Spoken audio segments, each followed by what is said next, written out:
My feet can touch the ground now.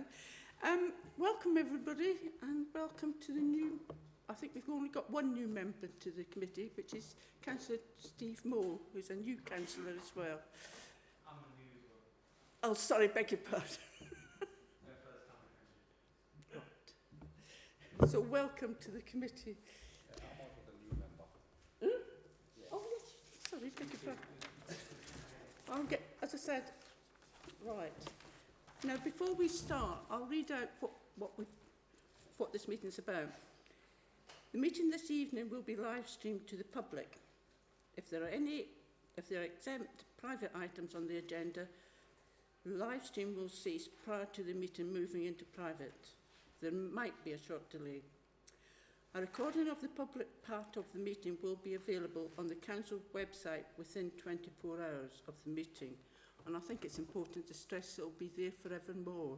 So what you say tonight, anybody can go and check.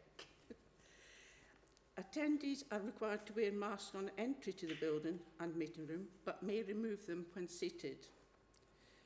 Would members and officers please remember to switch their microphone on when speaking? Speak directly into the microphone, which I'm not doing, into the mic, and switch off when they have finished speaking. Can you all switch off mobile phones or put them on silent mode, please?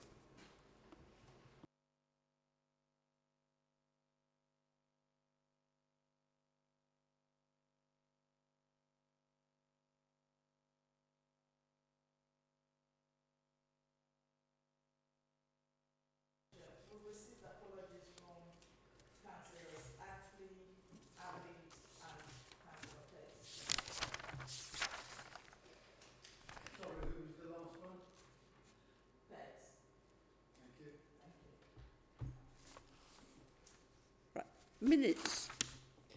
The minutes of the 1st of March 2021, do you all agree that they are accurate? Yes. Thank you, David. Right. There is Chair's update this evening. Because the agenda is very heavy, I have asked the officers, because I assume that everybody has read their paperwork, not to take us through the presentation. They'll highlight some and then they will take questions. But it's just a case of to try and get finished at a reasonable time that I've made that decision. It doesn't normally happen. And also, as an urgent matter, oh no, that's further on, beg your pardon. Disclosure of interest? None? Urgent business? Any urgent business? Yes. Can you put your microphone on? Yes, Chair, you've agreed to take the minutes of the meeting of 8th February as an urgent business, Chair. Thank you. What I propose is do the public minutes of the 5th of March, no, the 8th of March. 8th of February. 8th of February. Yeah, it's okay. 8th of February, take the public now and the private part at the end, so that if there is members of the public, they can continue with the meeting if somebody's on live stream. So, the public minutes of that overview and scrutiny board meeting, are they accurate?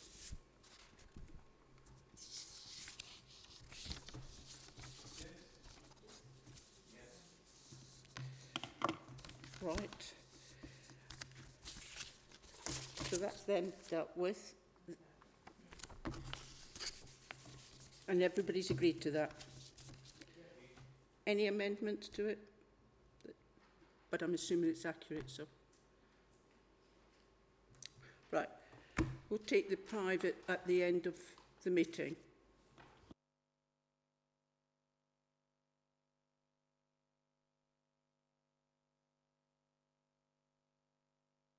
There are no references, Chair. Thank you.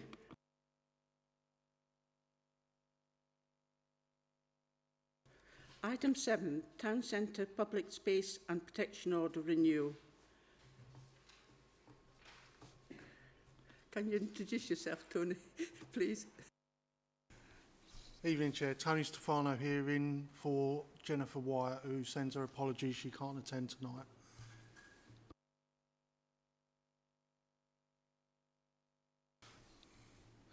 So I'm here to present the Town Centre Public Space Protection Order report. As Chair has just highlighted, hopefully members have had the opportunity to read the report, but just to summarise and in saving time as we've been asked to do, the report seeks to renew the Town Centre PSPO for a further 3 years, extend the boundary of the PSPO to include an additional street within its boundaries, and the order does allow for local authorities and the police to prohibit or restrict certain behaviours, which you will find detailed in the report, within an area to tackle antisocial behaviour and help people feel safer. Any questions? Any questions for Tony? I just got a question about the current operation system. You know, basically, as I can read, it says the current PSPO includes a failure of stop approach. So when you tell them to go away, they go away, but when they come back after the officers are gone. So how good this system is? So how can we improve this? So if we tell them to go away, they're going to come back soon after the officer moves away. So it's basically this isn't working. Sorry, I mean, the PSPO is one element of a range of approaches that the officers within the area undertake. So yes, they may leave and come back, but there are other elements of work that the officers do to discourage that kind of behaviour. And they do signpost people to seek further help and support in other areas and with other organisations. So yes, they may come back, but we also do come back and move them on as well. It is evident that, as I have seen many times, soon as officers goes away, they come back, and we need to take a better approach for them. Especially, I'm talking about begging. You know, all over the streets. Yeah, at the moment, Park Street, you go Bury Park, you go in town centre, most of the places, the beggars are there. Officer enforcement, our neighbourhood enforcement team comes. They tell them to move. They go away for maybe 2 minutes. They just wait for the officer to go around the corner and they come back. So we need to do something enforceable so that they not come back or they don't continue to commit this kind of offence and kill our reputation of a town. And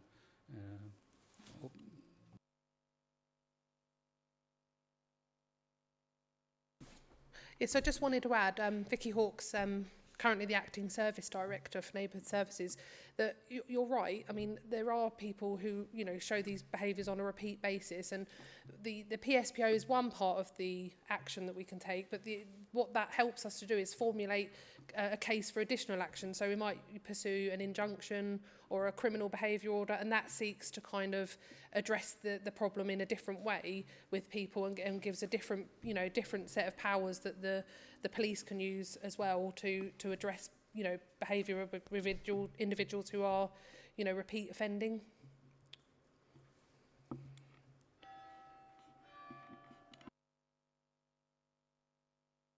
I've got one question, Tony. I walked through the town centre this afternoon because I had to go and get a battery for my watch, and there was quite a few people sitting actually drinking, and there was a couple of people that looked as if they were begging. How often does the town centre sort of, you patrol the town centre? I know you can't, you know, be there 24 hours, but all I'm saying, at 4:30 in the afternoon, there was definitely, and I don't think there were shoppers to the mile that were drinking. Where they weren't drinking outside anywhere. It was, you know, within the sort of outside the shopping area, and the steps down Officers patrol the town centre daily, all throughout the whole day. Thank you. Yes, Councillor Wynne. Yes, a number of points. I'll try and keep them brief because we've got so much to get through.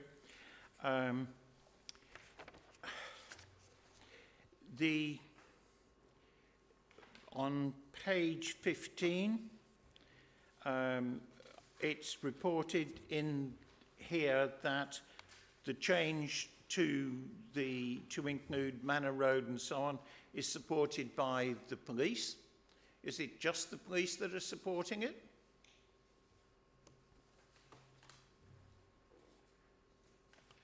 Do you want me to go through the questions and then you reply completely, or which would you prefer? Vicky, can you... I don't know if you know the answer to that, Tony, or can Vicky... I think... Can you do a double act, please? Yeah, I mean, I think that it's just to point out that the police are in support. We have a statutory responsibility to consult the police, particularly when we do a PSPO amendment. But actually, there was also support from the public consultation for, you know, the extension of the area. Okay. Is there a particular reason why Manor Road and Parktown are covered and no other bits? It seemed to be very specific to me.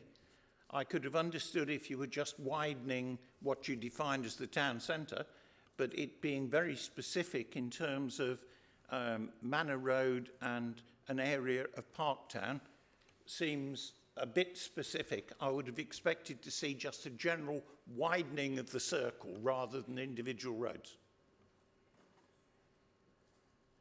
Well, in terms of the extension, when we've looked at where we deal with breaches, we've looked at the natural fallout zone, and that bit of Manor Road, the park has always been included, but there's a small sort of community kind of park right next, you know, or space right next to Manor Road.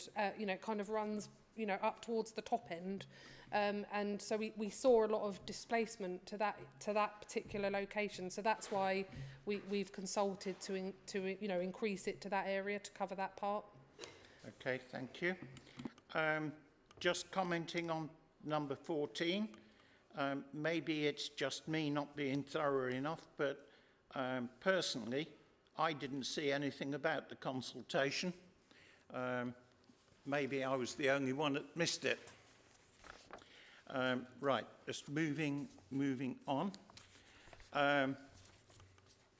On page 17, as far as I'm concerned, I think that and it ties in with what my fellow councillor said earlier, if we change the failure to stop as the begging turn to an outright ban, I think that would be a better move.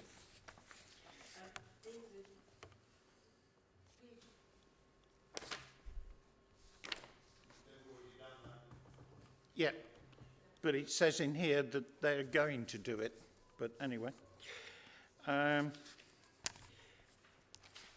just again picking up one or two more bits.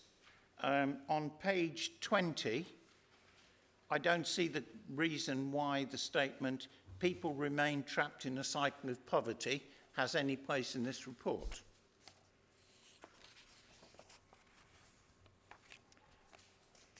And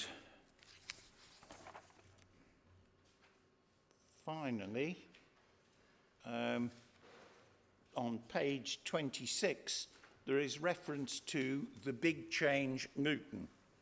Again, I might be the only one, but I really don't know anything about that. Had we had the full presentation, there are more points I would have raised, but I'm going to leave it at that for now, Chairman. Councillor Franks, you wanted to ask a question? Yeah, my mine's actually comment, Chair, if you're okay for me to go ahead with that. Yes, certainly. I think what I have to say actually applies to several of the items on this evening's agenda. This public space protection order is a lot of very nice words. Has no effect at all. That's why I'm constantly bumping into people who now do their shopping in Hitchin or St Albans or Milton Keynes because they don't want to go into Luton Town Centre. And I understand why they don't want to go into Luton Town Centre.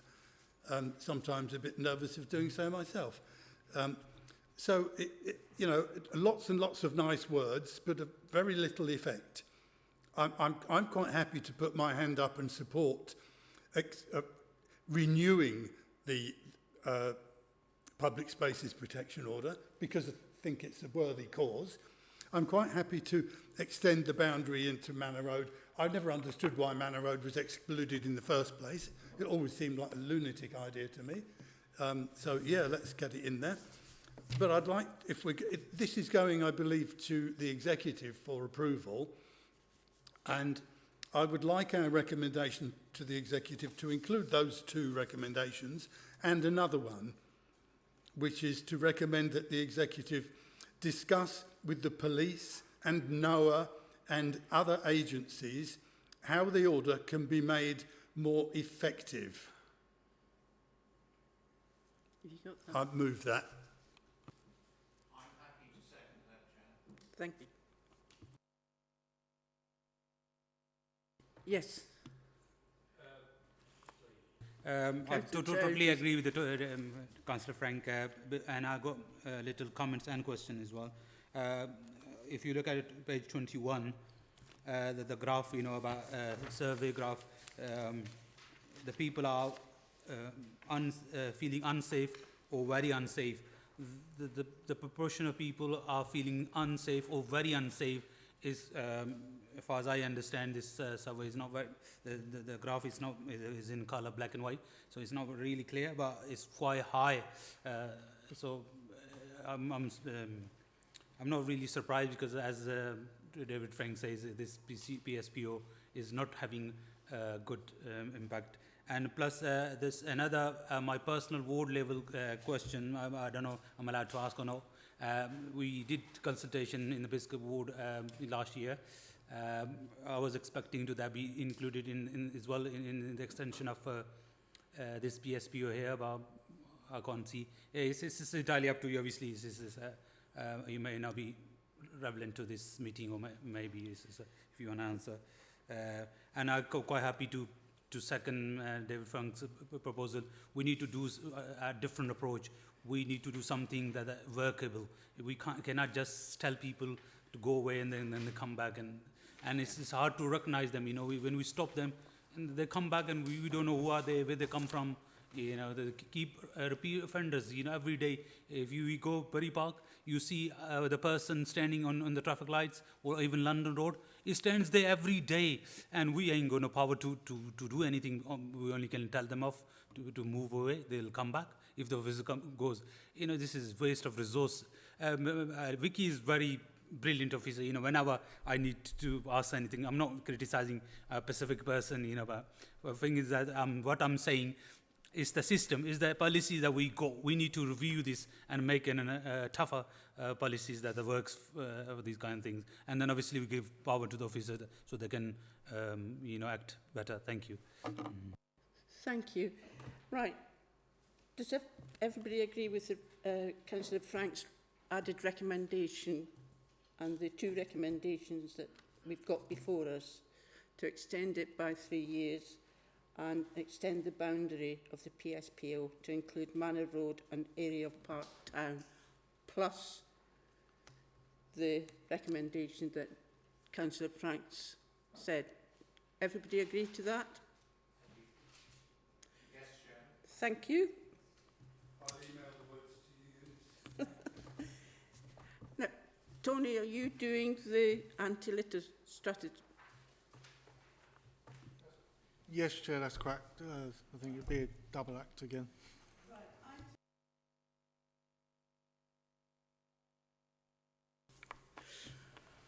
Thanks, Chair. So again, the Overview and Scrutiny Board are recommended to review and support proposals which are the introduction of a anti-littering strategy and the increase of the current fixed penalty notice for littering from £75 payable within 14 days, discounted to £50 paid within 10 days, to £150 and discounted to 75.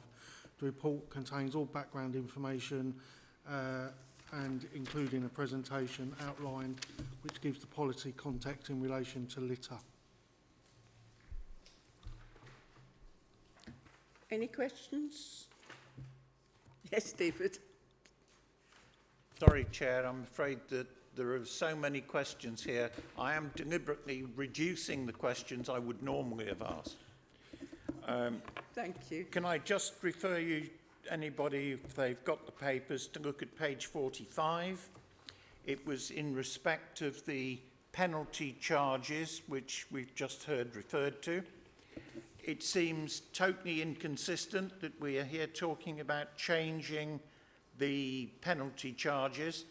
If you look at item 7 that we've just been talking about, it was specifically said that the penalty charge notices are not being reviewed yet under item 7. So if they're not being reviewed under item 7, why are they here?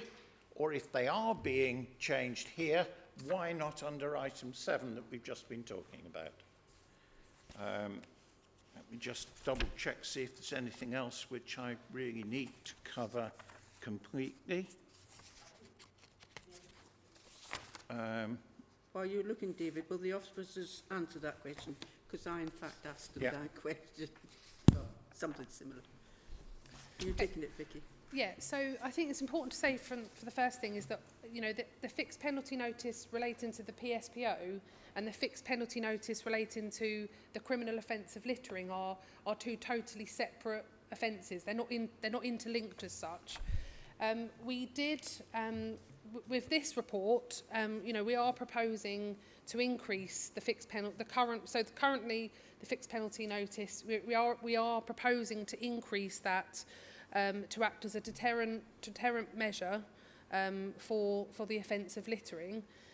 We haven't chosen to pursue the increase for the fixed penalty for the public spaces protection order, and the reason for that is that this report that you've got here is about the town centre public spaces protection order. There are a number of public spaces protection orders in the town, so if we want to increase the fixed penalty notice for public spaces protection orders, we'd need to bring that as a separate report because it would need to cover all of the public space protection orders for the town, not just the town centre one.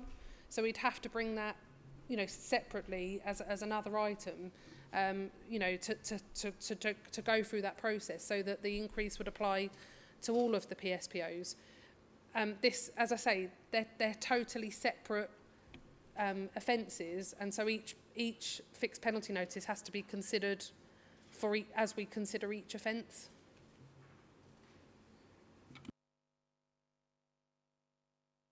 Thank you. I can understand now why that's been said. I'll live with that for the moment, but I do think that there are some arguments which would say that there was a degree of illogicality in the way that the two reports are being prepared. Have you got another question, David? No, Chair, I'm going to leave it at that. Yeah. Councillor Franks? Yeah, just one question and then a comment to follow it up. I just want to be quite clear what's happening to this. Is this anti-littering strategy going to the executive to be approved? It's on for the 19th. Is it the 19th of July? It's not the next one. It's the one after. Yep. Thank you. Thank you very much for that. In that case,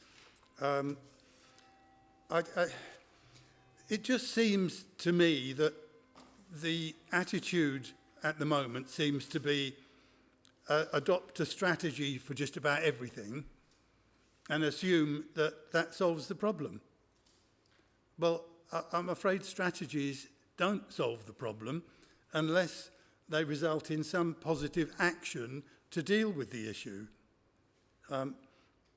As far as litter's concerned, Luton's got a very long way indeed to travel before we get anywhere near solving the litter. Let me give you an example.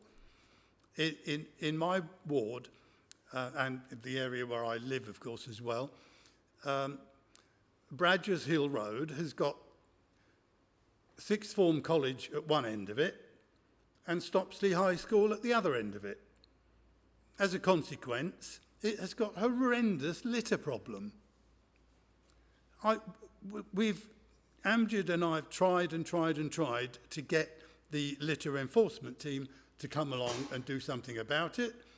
They have to come at lunchtime. It's the only time they'll ever see evidence of the problem, because if they come in the afternoons, there won't be very much litter because the local residents clear it up every day.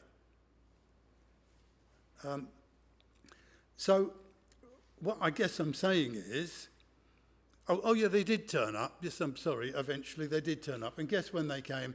In the middle of half-term week. Yeah, very helpful, that. Very, very useful. Again, I'm happy to support the two recommendations printed on page 45, but I'd like to add to them. I would like to add that the executive be recommended to find some budget to seriously ramp up the education, publicity and enforcement of the strategy.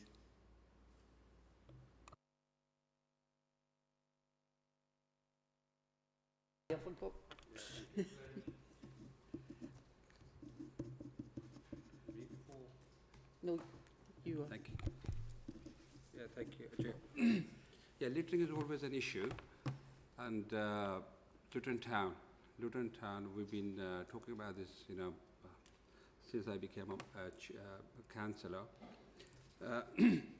Our anti-littering strategy is good, quite fine, and roles which we always, we talk about the roles of the councillors or the community, roles of the organisations. We're all working hard to do this, to clean and to make this town clean. But why we're not, the question is why we're not, at the moment, still 41% of residents are not happy with us, and Luton is still not a clean town. And in terms of enforcement, we are still behind. So can we do something more realistically, more aggressively strategy to make, make people aware that what we are talking about. And we have to be more strict and visible in terms of enforcement.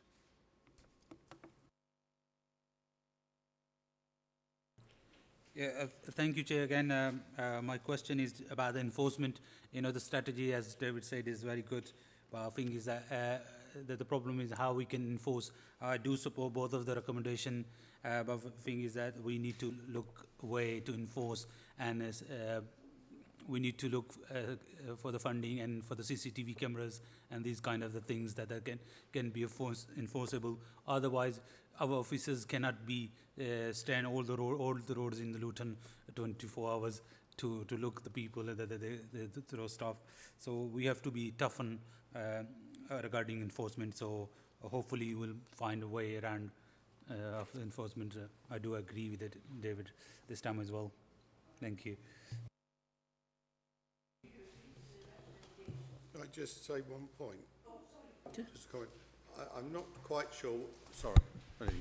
I'm not quite sure whether this strategy does enough also about the actual people that produce the litter, i.e. in lots of cases the takeaways. There's still lots of takeaways that are using non-recyclable packaging in the food that they give out, these polystyrene things that go around. I'm not sure whether the strategy really we put enough focus on consistent littering. We know that, for example, in Ridley Lane, there's been continual problems there with the takeaways where they're using cartons that just don't. I'm not saying they should be thrown down, but at least they're recyclable. That would be something. So I wonder whether there should be a stronger thing about the actual packaging that takeaways, for example, are selling within that strategy. I mean, we can't do it now, but I think it's something that is probably missed a little bit in the report. Vicky, could you?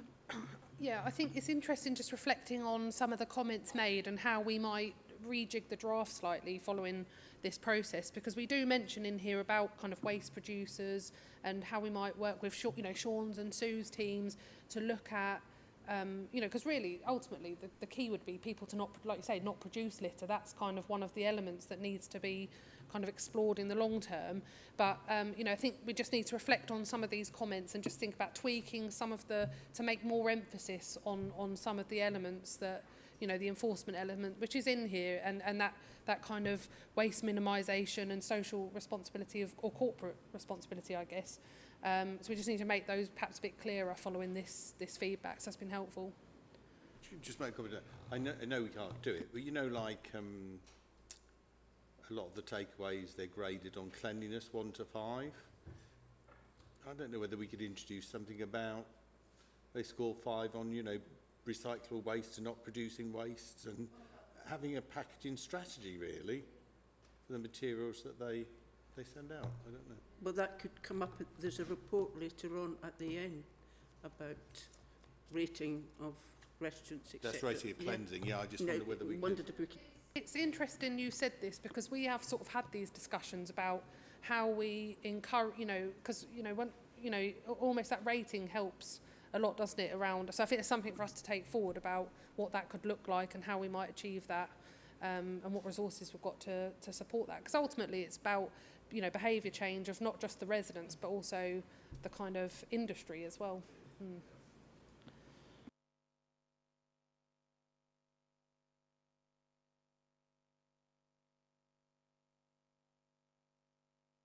I totally reinforce what Councillor Franks has said a few moments ago. There is a need to be more proactive to enforce the littering campaign. I'd also make the observation that were it not, for example, in my ward and in Wigmore ward where I live, if it was not for the local community doing their own litter picks, then the whole place would be a complete and utter disaster area. There is actually almost nothing done that even makes a dent on it. I know they do litter picks, as we do them as a council, but if it wasn't for the local neighbourhood people organising their own litter picks, the place would be a disaster. We need to enforce it. Yes, David. Yeah, in light of what Peter Chapman has just said, I'm inclined to alter my additional recommendation that I proposed by adding a bit. What I'd now like to propose is that Executive be recommended to find some budget to seriously ramp up education, publicity and enforcement of the strategy, and to investigate whether the proprietors of fast food takeaways can be made to contribute to this budget. Does everybody agree to that recommendation? Yeah, I totally agree, and we did discuss the other in our meeting.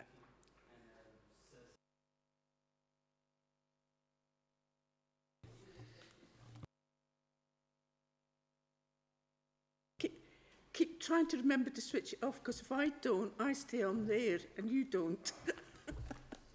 The introduction of an anti-littering strategy, the increase of the current fixed penalty notice for littering from £75 payable within 14 days discounted to 50 if paid within 10 days to 150 with a discounted to 75. Yes. Does that make sense? Reading it didn't make sense to me. Plus the recommendation that Councillor Franks, which we all agreed to.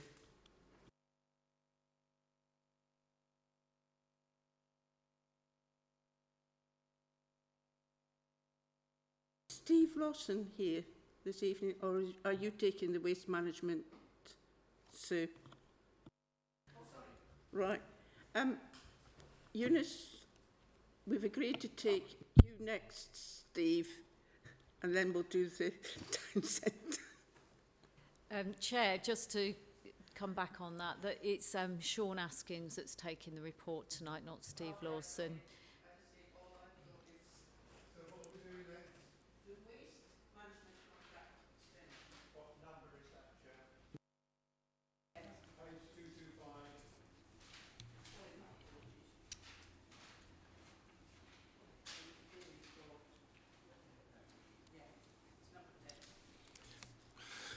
Good evening, Chair. My name is Sean Askins. I'm the Service Manager for Strategy and Sustainability.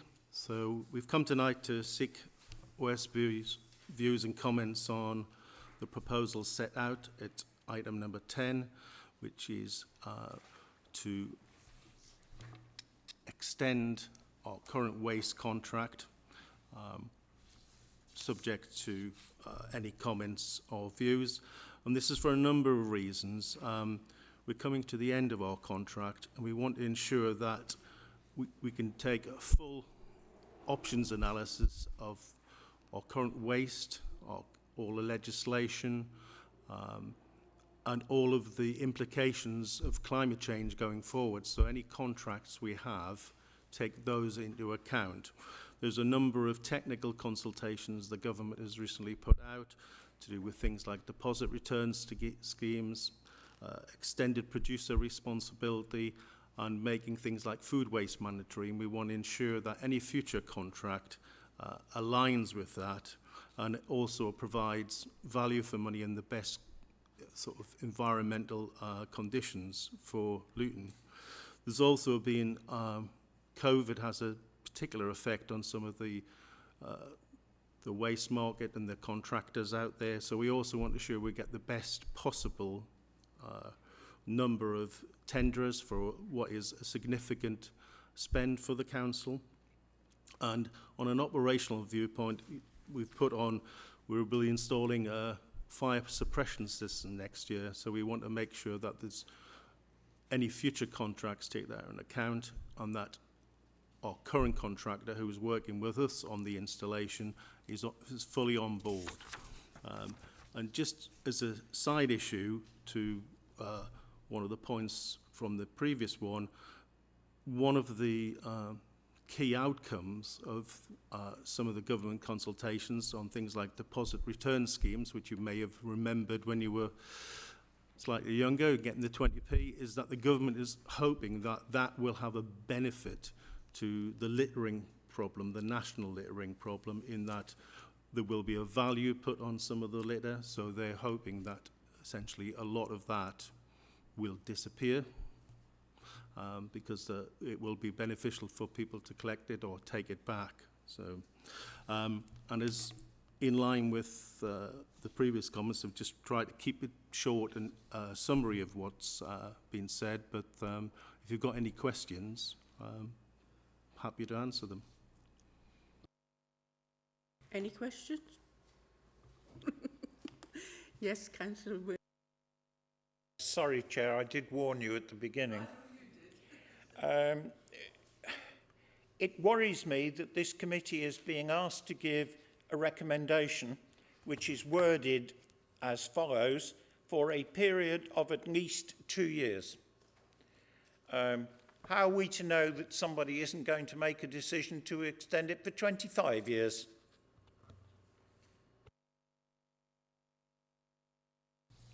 If I could come back on that, what we're seeking really is just the views and comments to look for that minimum period of 2 years, but also a maximum of 2 years, if I could sort of put it that way, because what we want to do is do an options analysis and then get out there in that marketplace over the next 2 years. So we can change that phrasing to align with Councillor Wynn's comments for up to. Would that be okay, Councillor? Yes, I'm not saying that I object to the extension. I think that it makes reasonable sense based on the report, but to leave it in that form, I would have to vote against.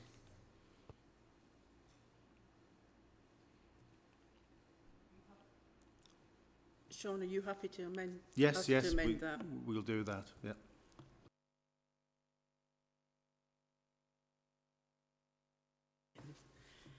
Any other questions? Oh, Amy, did you want to ask a question? Sorry. Councillor Franks.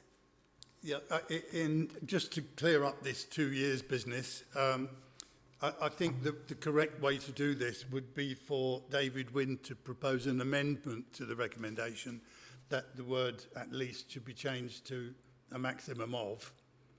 I don't think it's right here for us to ask an officer to change the report. We have a recommendation in front of us, and it's for us to change that if we want to. So I would suggest that David should propose an amendment to that effect. If he's happy to do that, I'm quite happy to second it. Yes, I would be happy to propose that we change the wording to being that we are proposing that the extension be for a maximum of 2 years. And if members are in agreement with that, then I'll provide through to Eunice the wording. Everybody happy with that? Yeah, happy. Any other questions?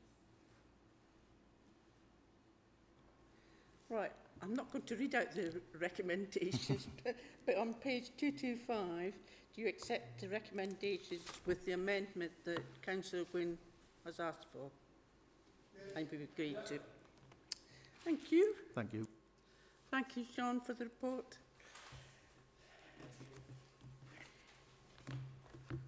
We go back now to Luton Town Centre Master Plan. Which is 9. Yep. Thank you, Chair. I'm Nicola Monk. I'm the Corporate Director for Inclusive Economy at the Council. And firstly, apologies. Toby Malloy, who is the author of this report and the lead person on the master plan, is off sick. So this evening you've got myself and Sue Frost, the Service Director for Sustainable Development, who can answer any questions that you may have. But essentially what you've got in front of you is a covering report. What I'd like to do, first of all, Chair, if I may, is just take you to the recommendations, because actually I would like to update that recommendation, if I may, and work through a process to do that with you. So actually what the recommendation should say is that OSB is invited this evening to essentially consider and provide comments on the draft master plan prior to it going to executive and then onto council. So that's what we're seeking tonight, is your views and comments and any questions that you may have on that. So that recommendation does need to be updated. If we put that to one side, essentially what you've got in front of you is the draft of the master plan. It's been worked on for 20 months. There's been a lot of consultation, 2 formal public consultations, 1,700 online responses.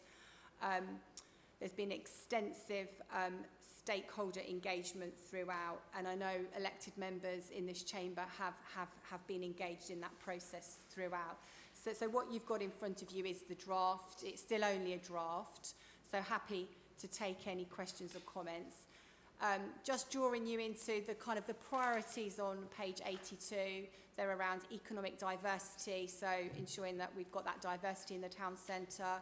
The town centre is affordable and inviting, it's authentic and characterful, is sustainable and accessible, and is green and healthy. So it kind of picks up some of the debate that we've had earlier in the meeting around something looking clean, nice, tidy. That's what we want for the town centre. And then moving into the key moves. So those of you that have been engaged in the consultation process will know that there's been a number of key moves to enable the strategy and the master plan to come forward. They're about upcycling what already exists, restitching the town centre, knitting back into the town centre, the introduction of a range of different activities, beyond retail, so that mixed use, and then opening up the River Lee as well as a key feature. So in a nutshell, they are the kind of the core things within the draft plan. I'm happy to take any questions. If in particular there are any questions around planning, Sue will be able to respond to those. Thank you, Chair. Councillor Gwynn. I don't know how to deal with this. I've been involved at various points through the preparation of this, as some of you will know. I think overall the work that's been done is excellent. I have to say that the faith of my local residents in it ever happening is pretty damn low, because they have no faith in the fact that it will happen. There are many points in the draft report that I would wish to comment on. It's a matter of how much patience both the chair and the members of this board have got, whether or not I do so, or whether I submit them to you in writing with a copy to all of the members of this committee after the event. It's up to the chair to decide which way she wants to play it. Well, Councillor Gwynn, we have actually told Nicola we have half an hour for this presentation, so I think they could possibly take the majority of the questions from the chamber this evening. Could I just come back on the first point, because I think it's a point which is well made, and a point which I think we need to address around faith in the process. So in a sense, this is a long-term vision for the town centre. I think it sets out a 20 to 30-year vision, so it's not going to happen overnight. But there are green shoots of opportunity that are coming through that I think we just need to reflect on, which will help and stimulate some of this development. So, you know, there will be some investment in the railway station in the fullness of time around access to the platforms, and the DfT will be putting an investment into that. What that looks like is still to be confirmed. So that's important. We've seen the Hat District develop. We've put, as a local authority, a bid into the government's Levelling Up Fund to see if we can essentially regenerate the Bute Street car park into a better gateway for the town centre, a mixed-use development which includes residential, commercial, and some community space and art space, which again it's just a bid, so we're hopeful that the government will look at that. We've got the Power Court development, which will be back into the planning cycle soon, but hopeful that that will come forward and stimulate that area of the town. And then we've got all of the kind of the work within the master plan, which links through to George Street up to the university, and potential plans in the future for the eastern end of the mall to be developed. So I think there are some green shoots of optimism coming through, and that the master plan does provide a useful guide to us to kind of channel those priorities and those key moves together, so that we have a reimagined town centre which isn't just dominated by retail, that is that kind of mixed use that's got leisure, a good residential offer, some retail, but it's got a whole range of services and other opportunities within it. So your point around the public, I think, is a point well made, and we have to prove that this can come forward. Thank you, Chair. If I may just come back, I don't wish to be misunderstood. I actually think that the report is very encouraging if it happens. There are lots of detailed points, and just taking in mind what Chair has just said, perhaps I can just make one or two of them very briefly, just to maybe give other members of this board an idea of the way that my thinking is going on this report. So I'll just pick some up and try and point people towards the right place on the report if I can. Page 83. I get concerned when there are statements saying, for example, on page 83, during COVID-19 there has been a spike in cycling. We need to keep up this momentum.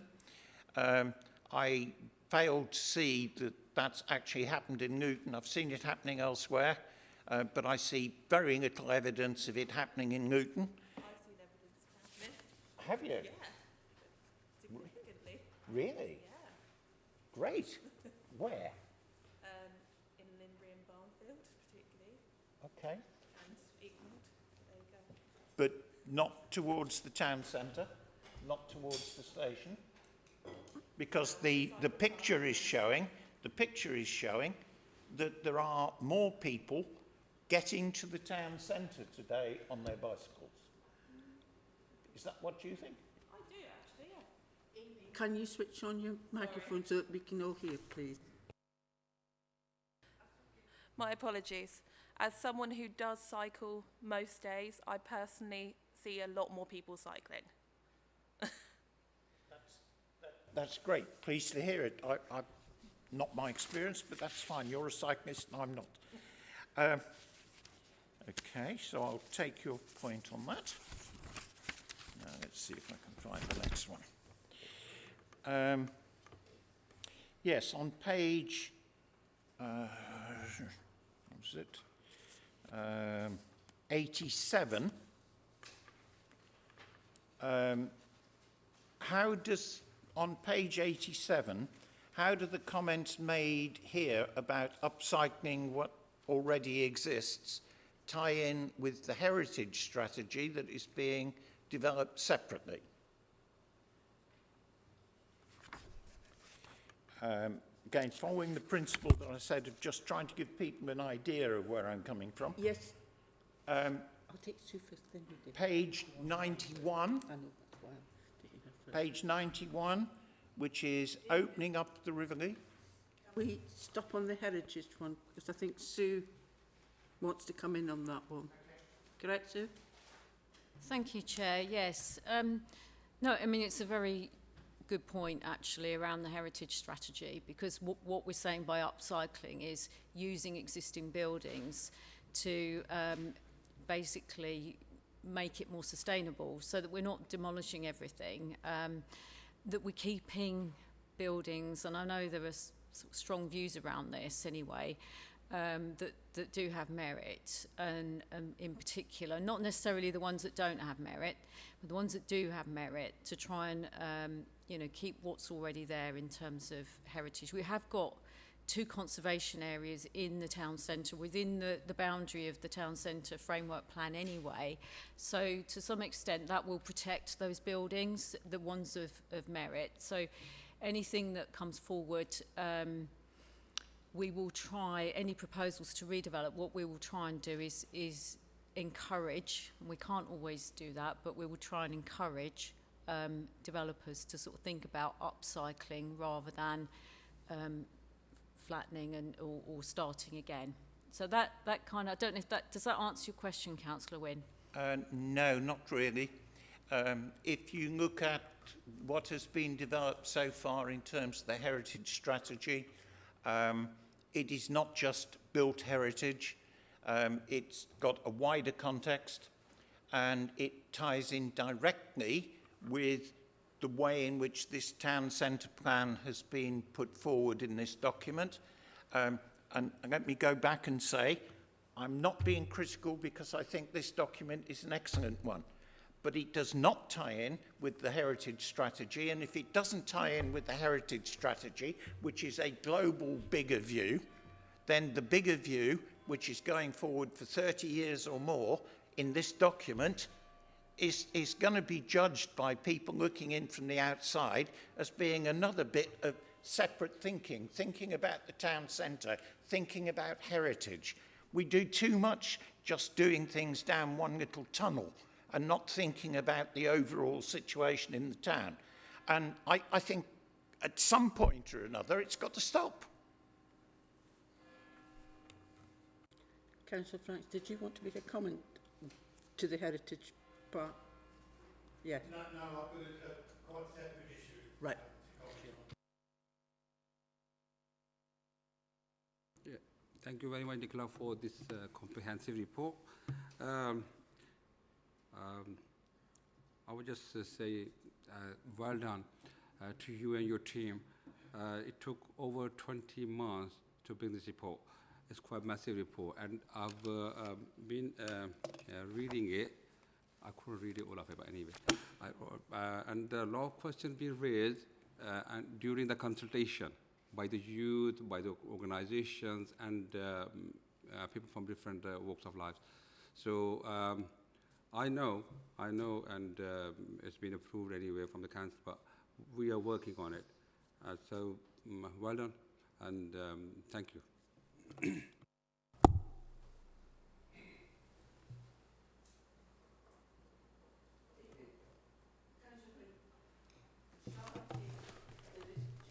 Why don't you take somebody else first before I chip in yet again? No, but they might be asking the same questions you got. Yes, but I'll duck mine if they raise the same issues. Right. Right. Councillor Franks. Well, really, first thing I was going to say is I'm quite happy to put my hand up to recommend executive and full council to formally adopt the town centre master plan. It's a well thought through document, and I'm very pleased to see it. But in saying that, I have to say that I sincerely hope the council follows and sticks to the town centre master plan rather more faithfully than they do the adopted local plan, which is regularly shoved away out of sight when certain members of the council find it inconvenient to follow it.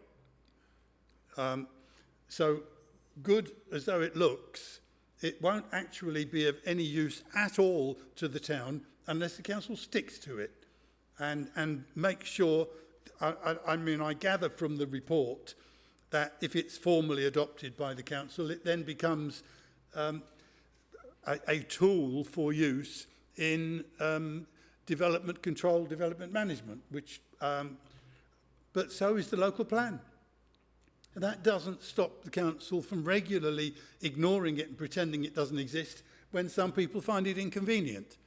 So, yeah, I'm happy to move that they be recommended to formally adopt it, and I hope that they actually use it and stick to it and don't just shove it out of sight when they find it inconvenient. I don't know if this is constructive or not. I thought when I read this report, I used to play a game years ago where I used to lie in the bath and think what I'd do if I won the lottery. You know, if I felt like relaxing and it's quite a pleasant thing to do, and I suppose if you put it into plan, it would be something like this plan in terms of what we might come up with. So it isn't really a criticism of the vision of what it is, it's more a comment on how we get there. My perception that there's two major issues in the town centre that are causing the problem to be really severe. I mean, the one thing this report shows is it's not just, Luton Town Centre isn't just like a poor town centre like lots of, so it's really bad. If you listen to the public, what they say, it is really bad. And for example, two things that I think have really happened that have affected the town centre is, number one is obviously the decrease in any quality retail offering in the town. And I don't know what we can do around where other local authorities have encouraged small shops to come into areas with virtually no council tax, almost subsidised, to take up new units. And just to give you an example, if you look at somewhere like John Street, John Street is a really example of everything that's gone sort of wrong, really. You've got one side of John Street with new retail shops with virtually nothing in, low grade, whatever. You've got the other side of John Street, university accommodation boarded up. And then you've got not a bad development of flats, and then you've got an early development of flats in an old building that's a slum. You know, and so the problem is that retailers don't want to come in. And you know, unless a large amount were encouraged to come in all at once. and sort of almost transform an area overnight. It's very hard for any retail offering to come in and set up a one shop. I mean, the town centre, we see all the time one shop opening up, lasting about 6 months, closing it down, really, because so the overall strategy of how you encourage a mass of people to almost launch at once, I think, is an issue. The other issue, and I've got no answer to this, has been the massive increase in slum accommodation in the town centre. Converted office blocks, whatever. And without, you know, Santa Chris, if you create a demographic of people who live in the town centre who are poor and underprivileged, have no money to spend, whatever, it affects the whole ambience of the area.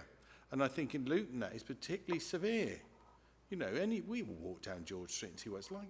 It's like something out of, you know, sort of a bit of a science fiction film on some days now, in terms of, you know, how disparate the whole thing is. And I don't know what we can do about standards in conversion, standards in design, standards in where buildings are converted, because I feel you can have all the plans in the world, but I almost feel that where we've done some good things, they've almost been torn down by what goes on around it. And then it needs to be somehow, you know, the issue is how we're going to get there. I mean, obviously I would say that I really hope the football thing comes off personally, because I think it could bring in thousands of people into the town centre on a regular basis from outside the town, and that's an opportunity. But it won't be an opportunity if we've got this sort of disparate area there. I know the fact the Arndale and C&R is an issue. I just worry about, I think this is a great vision, and I think we could achieve some of it and start to achieve, and in a way having a little bit. But even the things you've done seem to be pulled back by other things that are going on, particularly, in my view, the slum accommodation, which I think is, you know, I just don't know what we can do about that. Can I take the bit around the retail, and then Sue's going to talk about the design. So one of the things that we're doing is that we've been successful in being asked to participate in the High Street Task Force initiative. So in July, the task force are going to come in and do a visit, and they're going to do a bit of a diagnostic on Luton Town Centre, and that looks at all of our indices, that looks at, you know, the retail offer, quality of the accommodation, all of those things. So we're going to get some expert help in to have a look at that. And then from that, we can build an action plan with the task force. So I think that's a small step in terms of the really practical things that we can do, which we can work with the bid and we can work with the businesses in the town centre on. But the point you're making is a good one, because actually this is a great vision, but we need practical action. And I think we've got that coming on stream. We've got the Welcome Back Fund that we've applied for. So we've applied for just under £300,000 worth of money to encourage people, that footfall back into the town centre in positive activity, whether that's small arts activity, whether that's better seating, so people can eat and drink outside during the summer, whole range of activity. And so we're mindful that that's coming forward as well. So small things just to change the look and feel, the tone, and get that expert report from the task force, which we can bring back to members as and when that happens. The wider point around the standard of the accommodation and design, I think Sue can take. Thanks, Nicola. I mean, I think I can't disagree with your sentiments in terms of how do we deliver this, because we have got, you know, quite a mountain to climb, and some of the issues that you've highlighted we're aware of. And I mean, just picking up on the slum accommodation, the office to residential conversions, we did put in place an Article 4 direction, which is there now. I know a lot of the accommodation was done before that Article 4 direction came into place, but it does restrict what can go on now. So there is that aspect.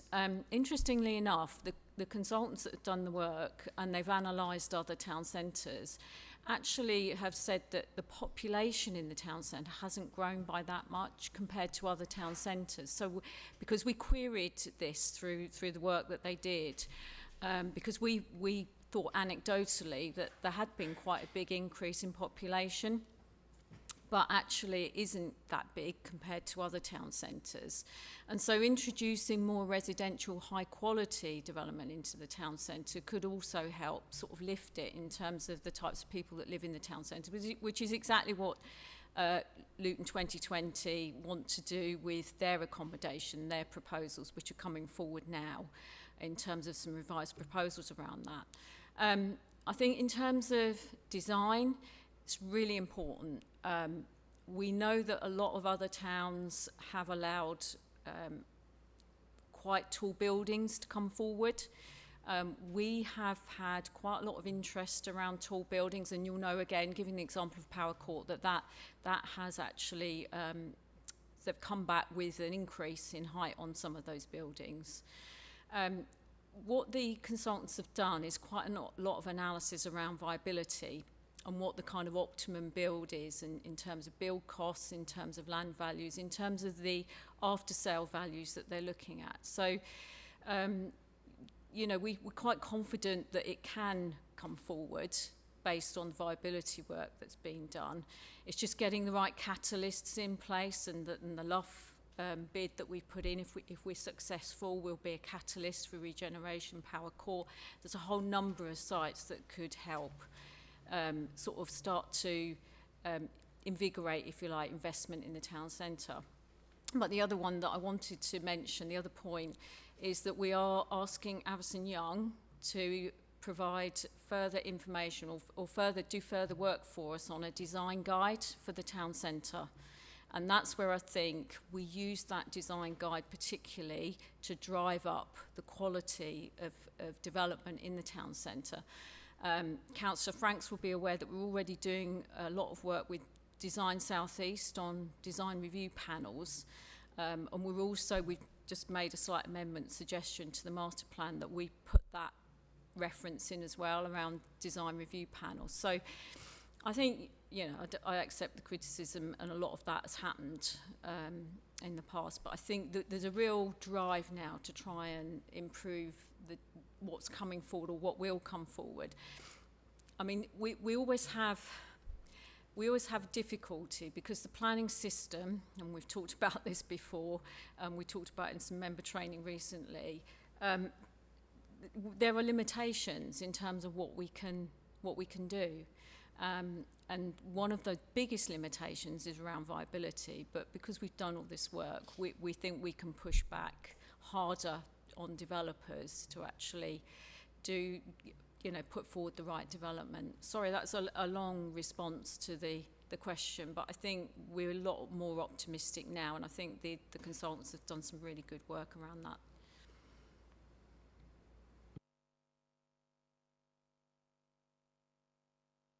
Councillor Wynne, 2 more questions. Okay, if I'm limited to 2 more questions, let me start with this one. Well, before I do, just one comment.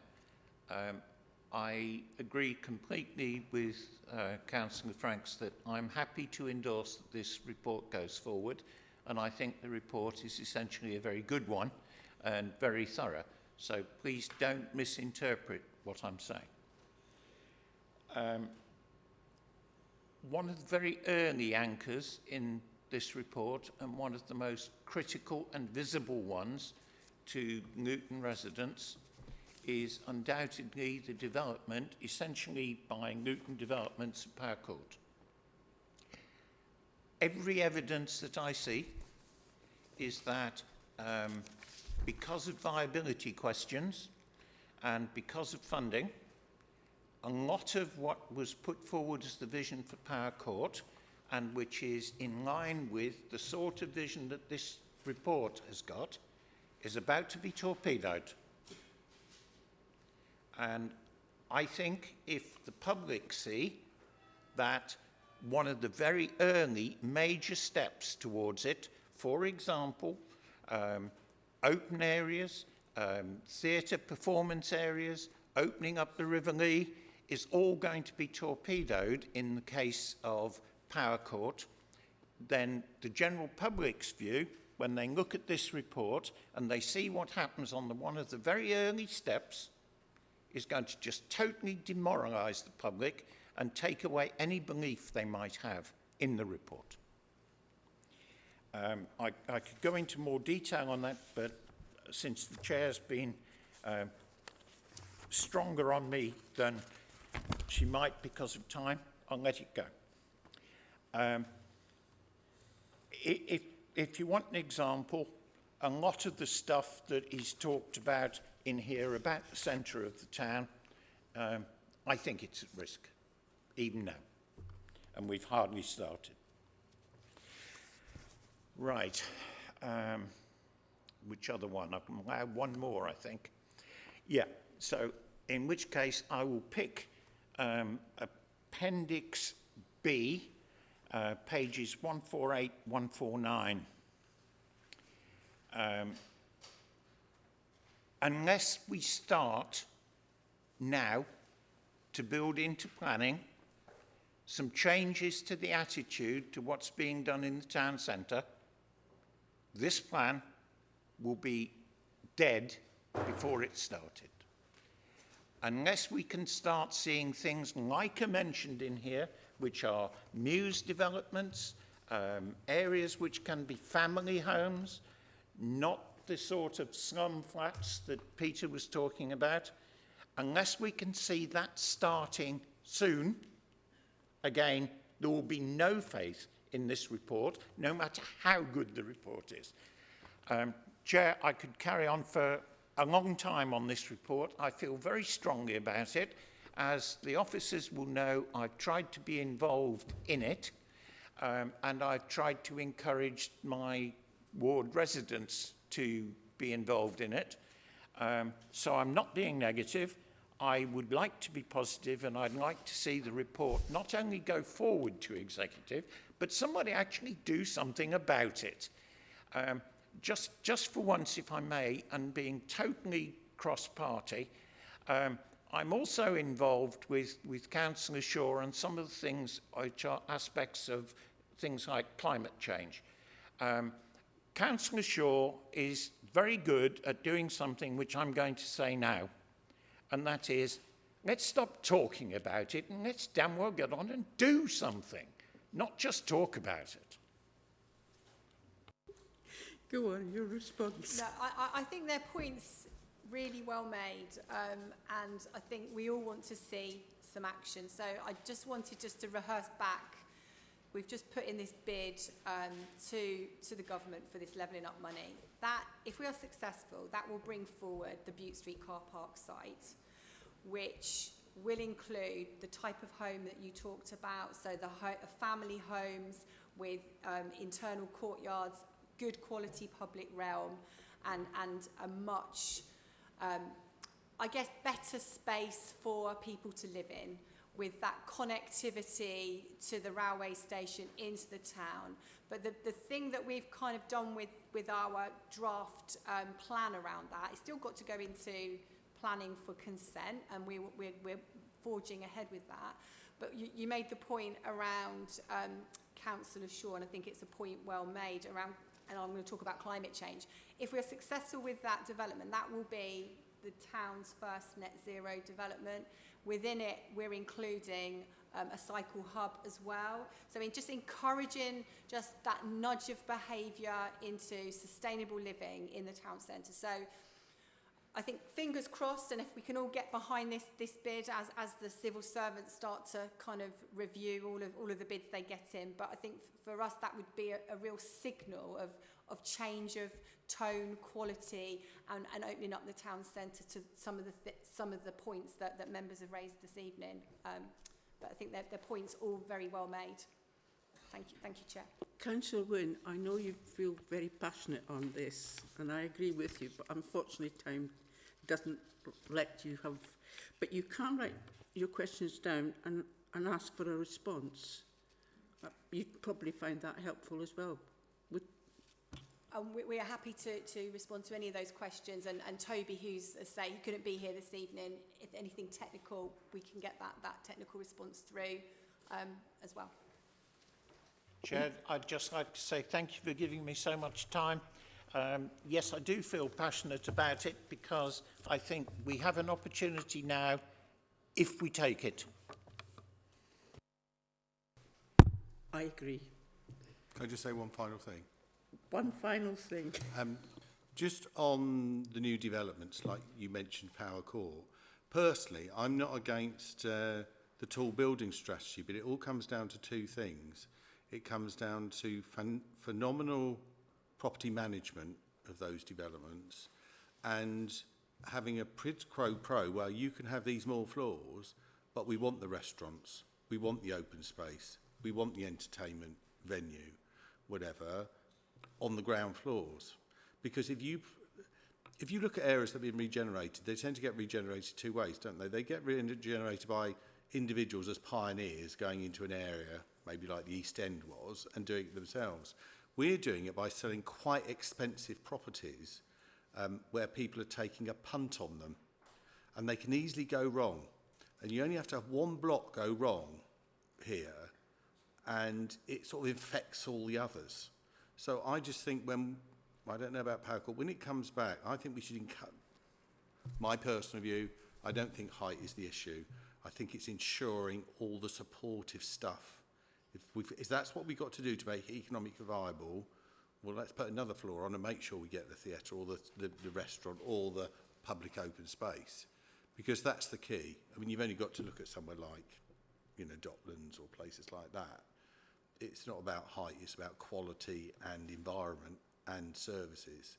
Because, you could have those great homes, couldn't you, on Butte, but if they come out, and it ties in with that area earlier about antisocial behaviour, they get accosted by a beggar, and there's a horrible little peri-peri chicken place in a place, it doesn't, people aren't going to invest in that. So there needs to be a big hit at that time of all this sort of new stuff opening up and drawing in. So I think, and it is hard commercially now, but if we have to go high to pay for what we need, I don't personally see that at the end of the world. I know everyone might agree with me, but, I think we should say stick 3 more floors on, but we want a theatre or something. Anyway. You, Peter. Right. The recommendation, and I can't remember the exact wording that you did, because, of course, that one was... I moved that the Executive and full Council be recommended to formally adopt the Town Centre Master Plan.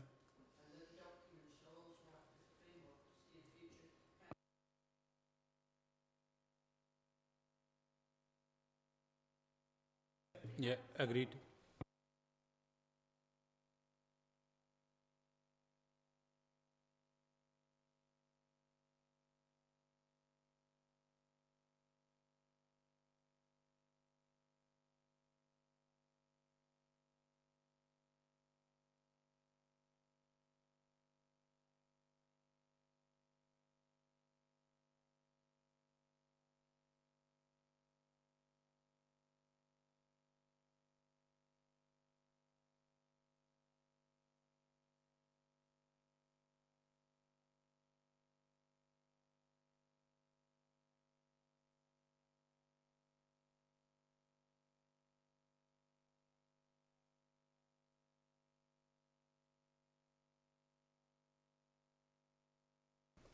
Introduce yourselves, please.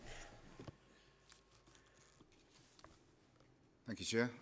My name's Colin Moon. I'm the Service Director for Housing, and on my right is Yvonne Jackson, who is the Rough Sleeping Coordination Manager. And Chair, I'm just going to open up very briefly, and then I'm going to hand over to Yvonne. We know rough sleeping is a big issue in a town. It's a big issue across England. And we've been discussing today about the PSPO and other issues, other connected issues. And you know, if you went out to the town centre now, you'd probably see some beggars, some people who may look like they're rough sleeping, but generally speaking, they've got accommodation, but they choose to be outside drinking, maybe taking drugs, etc., etc. So it's a really big issue. It's more of an issue around perception than anything else. This is an update report, Chair, and the recommendations is for information, but this is an update report on the rough sleeping issue, given the COVID pandemic that we're going through and we went through last year.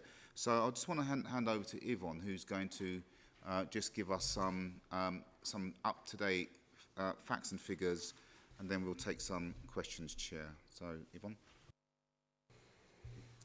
Thank you, and good evening, Chair and councillors. So you've seen the update report on the response to rough sleeping during the COVID pandemic, and the highlights are that we found and accommodated 248 people rough sleeping between March 20 and May 21 when the report was written. 226 people have moved through emergency accommodation into either supported accommodation pathways or private rent, or reconnected to their country of origin. We currently have 13 people still in emergency accommodation. We are still offering emergency accommodation to every person that we find rough sleeping in the town for the first time. And the rough sleeping numbers in Luton at their lowest were 3 people who were refusing to accept any support. And as nationally, they're slowly creeping up. And today we have 10 people rough sleeping in the town. The team continually offering support and accommodation to those individuals, and safeguarding referrals and mental health assessments. And we will keep offering support to anybody new that we find. Any questions? Any questions? Well, I think first we have to say thank you to the team for the excellent work they did during the COVID pandemic in actually getting these people off the streets and into somewhere safe. It was possible not just because of the dedication of the team, but also, of course, because the government handed out a load of money to pay for it. I think the question for the future is the council going to be able to keep up this record? And is there any prospect at all of the government continuing the funding? So, Chair, let me just, before everyone comes in, the government started funding rough sleeping specifically probably around 4 years ago. There is no, as far as I'm concerned, and as far as what everybody else is concerned, they're still going to fund this. They haven't said that they're not going to fund it. I think we can look forward to probably another couple of years of funding. However, we've got to, from a council point of view, look a little bit longer term. The numbers aren't large. When the pandemic hit, a lot of single homeless people who we would not normally accommodate essentially came out of the woodwork. It happened right across the country. People took the opportunity, because the government said everybody in, single homeless people who we wouldn't house generally, as I said before, came out of the woodwork, and we had to accommodate them. So those numbers have drifted back. We're not seeing those numbers anymore, but there is a general housing crisis in Luton, like there's a general housing crisis everywhere, but we have to think about how we are going to deal with rough sleepers. We are, through Yvonne's team, they're working quite successfully with the voluntary organisation partners in the borough, and that's quite successful. But there are some entrenched rough sleepers who they're difficult to deal with. Those people who've come from other countries, for example, in Eastern Europeans, where they've got no recourse to public funds, and it's very difficult to accommodate them. We can't put them in accommodation because they actually can't pay rent through the normal process. They're quite difficult, but we've got solutions for those as well. But Yvonne, if you want to add anything to that, you can. I was in a meeting today, in a webinar actually, with Robert Jenrick for all of the rough sleeping coordinators across the country, and they are committing funding for another few years. The National Rough Sleeping Strategy is until 2027, so there will be funding until then. But in terms of everybody in, there isn't a constant pot of money, but I think it will trickle through from the government at different stages. There'll be money to accommodate everybody again during winter, and we've still got enough in our pot in Luton to continue to offer that through the summer as well to anybody that wants to accept it.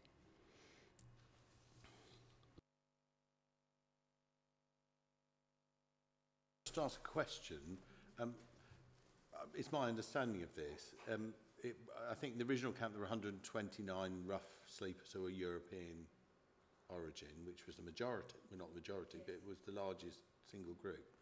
And then sort of talks about applying for status and getting rights and whatever. And it then says, of the 38 remaining. Does that mean that a lot of the 129 are now no longer in Luton? And that's a very transient group, that it's coming in and out quite rapidly, if that's the case?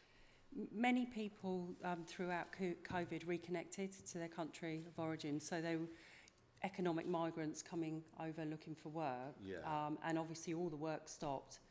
And lots of people lost their jobs, casual work and insecure accommodation, and those people were happy to reconnect. So many went back to Eastern European countries mainly. So we think that 129 has reduced quite considerably. It was reduced considerably, and then many others have found work and moved into private rent.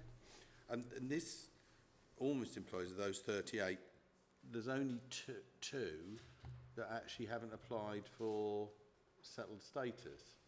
That's correct. So our fear about lack of funding for those people is maybe not going to be a problem. Is that right? It's complicated because pre-settled status doesn't give you any rights to claim housing benefit, for example. You have a right to remain. You have a right to remain. You have a right to remain, and you could work, but you can't claim any benefits until you have full status. And you have to be in the country for 5 years until you can get full status. So there's quite a number of people that are in that middle ground. Yeah. And what, you know, you think winter coming up and all that sort of thing, is that just reliance on charities then? There is a reliance on charities. We have one project still funded that's going to be funded through to March 22. That's a work-based project, so it's on a 12-week rota with accommodation that helps people find work, contracted work, not just casual work, and relationships with employers. So for most people, they'll be okay because that's the route, is work and private rent accommodation. Shared accommodation, fairly affordable, not a great standard, unfortunately. Okay, thanks. Andrew, you want to... Thank you, Chair. I'd just like to make a comment and one quick question.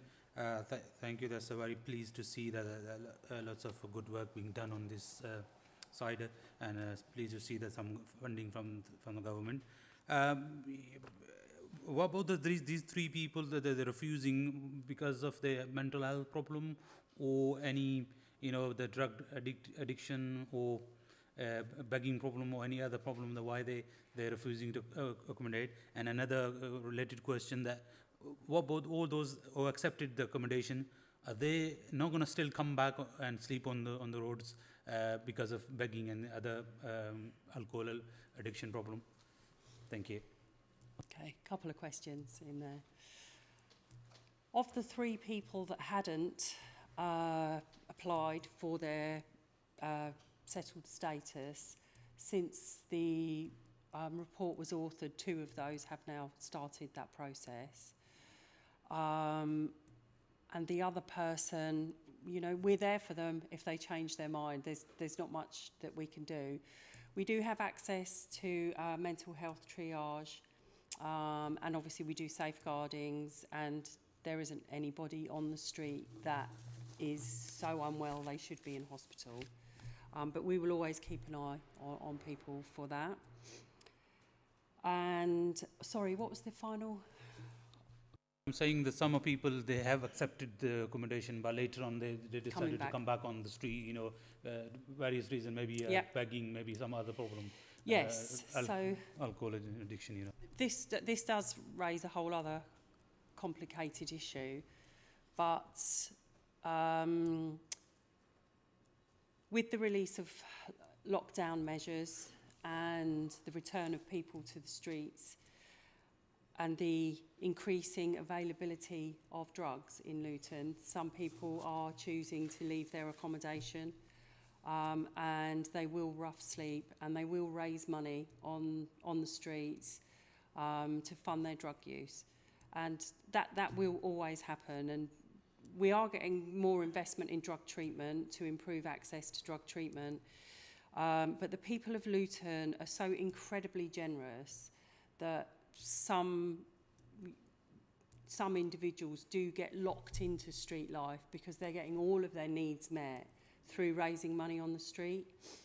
And this is something else that we referred to the Big Change campaign earlier in the PSPO report. It's where people can give to a pot of money instead of giving to individuals, and then those individuals can apply to access for that pot of money to help with rent deposit or furnishing your property. And that is a sort of education tool really for members of the public. It's very hard to walk past someone who is raising money, but there is a place for everybody to eat for free. You know, in the day there are accommodation offers for every person. It's, you know, the begging is a complicated issue. I just want to add to that. We've got some people in hotels who, because of the eviction ban, we haven't evicted, but we will be evicting. There are probably around 130 Luton tenants who are at the bailiff's stage at courts, who are going to be evicted. We've started to see, I think we had about 8 people already this week who presented themselves homeless. So it's not just about rough sleeping, it's about some of those people currently in accommodation who may come out of accommodation, and because of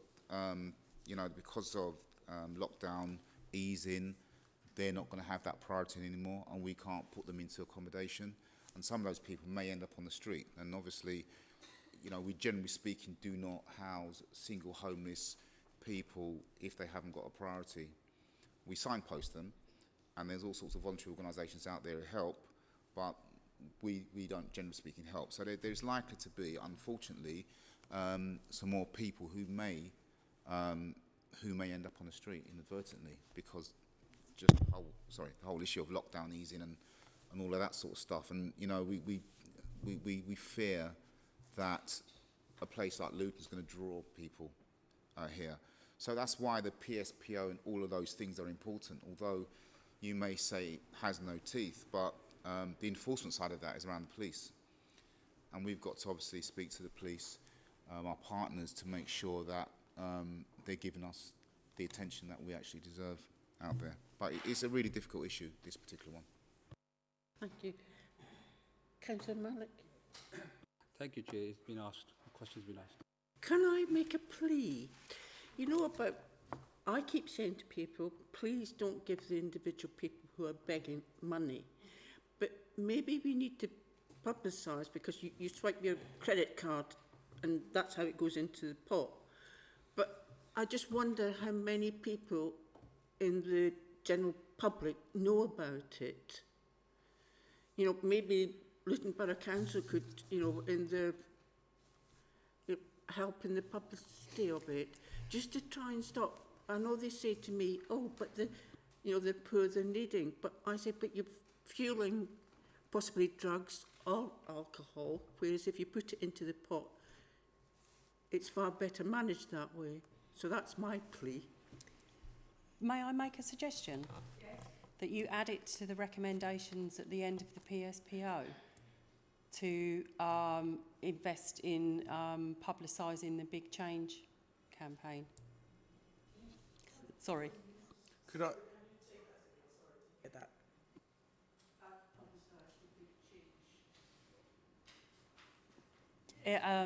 As part of the PSPO recommendations, which was agenda item 7.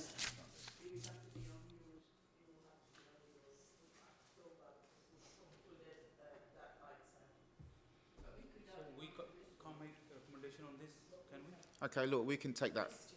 Yeah, we can take that back anyway. That's an issue that sits within our area, so we take that.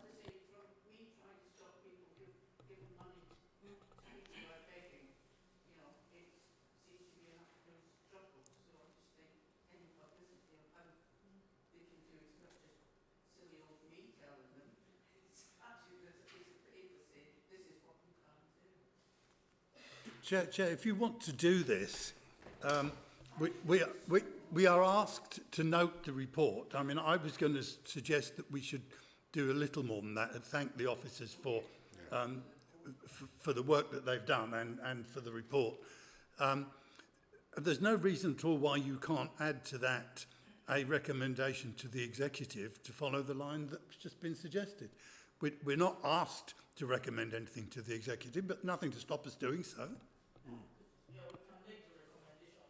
Particular item, not on the PSP or what? Everybody quite happy with that extra recommendation? Thank you. No. All right, just one final question. There's a lad that regularly begs in Sainsbury's car park, and he always says, oh, can I have the money to go to Noah? Is it right that there should be nobody on the streets who can't get a meal and can't get a roof of their overhead regardless of the money they've got? I mean, are we saying nobody should actually sleep like they should all be able... So if I said to you, just go to Noah,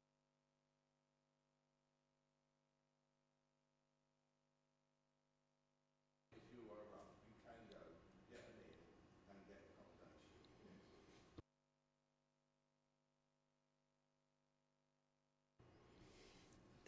No, they don't need money to do that. That is true.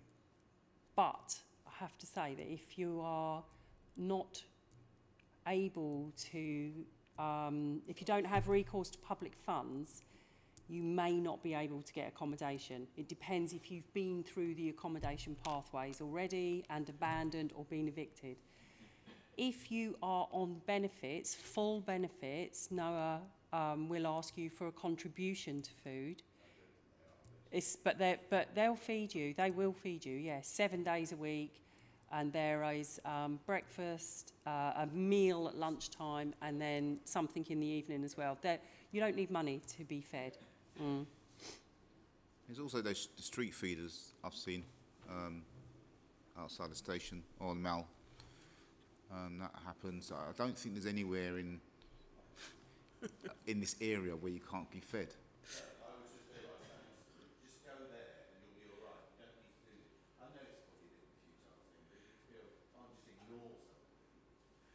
Yeah. Right.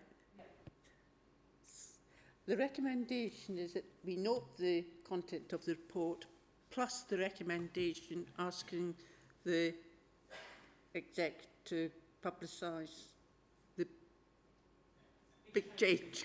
I was going to say big change and I suddenly thought.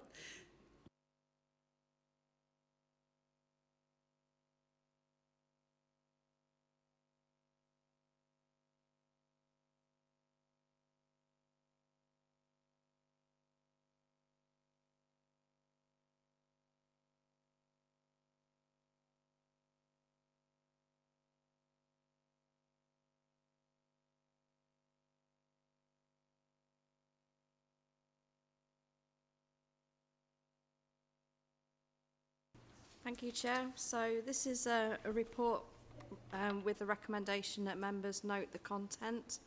As you're aware, I'm Liz Bailey, Commercial Regulatory Manager for the Commercial Regulatory team. Part of the team's activities involve the inspection and enforcement of health and safety in certain workplaces within the borough.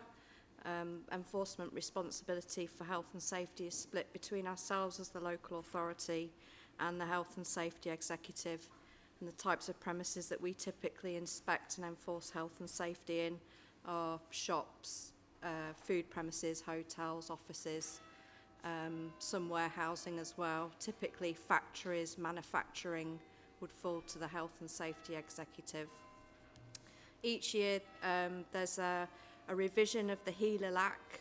This year we're on revision 10 and it's issued by the Health and Safety Executive, and this gives national priorities for local authorities to consider when drawing up their annual health and safety work plan. So that's very much what this report focuses on. It's taken the national priorities for this year and this is what we're setting out as a team to deliver for our health and safety enforcement function. Thank you. Any questions? I think you should change your name. Thank you, Chair. Only one on myself too this time. On page 269, a question. Shouldn't the report also refer to the safety and cleanliness and standards of food delivery services as well? Because more and more today, people are ordering food for That's the delivery. next item, Councillor Wynne. Am I? Oh, sorry. I thought I was on item 13. Beg your No, pardon. that's 14. Hold that question for next time.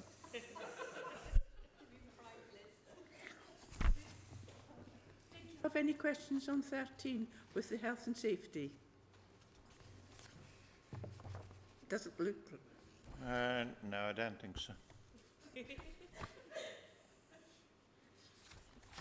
Any other questions? I take that as a no. Do we note the report? Right, thank you. Now on to 14. Again, it's you, Liz. Thank you, Chair. So this second report tonight is a food safety, food standards and feed service plan for this coming year, 2021-22. The Food Standards Agency does require a local authority to produce an annual service plan setting out how it will deliver its statutory functions with regards to food hygiene, food standards and feed. So obviously within Luton Council at the moment we have just over 1,800 food premises. It's grown very quickly over this past year with the pandemic. We've had a big influx in new businesses register, which is good. Many of them are home-based. And then once they're registered, we inspect premises. They're given a risk rating, which then determines how frequently they are inspected. Depending on the outcome of the inspection, it can be anything between 6 months and 3 years, depending on the type of food handled, the type of business and the standards noted during the inspection. And for certain businesses, part of that risk rating is converted into the food hygiene rating, which you'll obviously probably be familiar with. It's the green stickers on the doors, and obviously it's good to have a rating of 5, and it's something that we promote locally using our Friday 5 campaign, which you may have seen on social media. Any business as a result of an inspection that is given a hygiene rating of a 0, 1 or 2 is automatically then put into a revisit mechanism where we set out what works need to be done to improve standards. We then carry out a revisit, and hopefully as a result of that we can raise the hygiene rating. And also businesses themselves are encouraged to apply for a hygiene re-rating visit as well. And over the course of this past year in particular with the pandemic, online delivery platforms and takeaway has become extremely well received and a popular route for many of our food businesses to take up. And luckily the delivery platforms themselves have inbuilt standards, so they want to make sure that businesses are registered with the local authority before they take them on, and also if a business is a 0 or a 1, sometimes different platforms decide not to, display them on their website. So by having a 5, it's a very good incentive, and those delivery platforms are actually helping drive up compliance as well. So it's been of a good benefit to us locally, And we do take hard enforcement action within Luton where we find that food businesses have pest issues, because I think that's obviously really important from a public health point of view, but it's just not acceptable. And you'll note in the report that, you know, we do take a lot of enforcement action, which again sends out a strong message, and again over the past few years has raised compliance levels as well.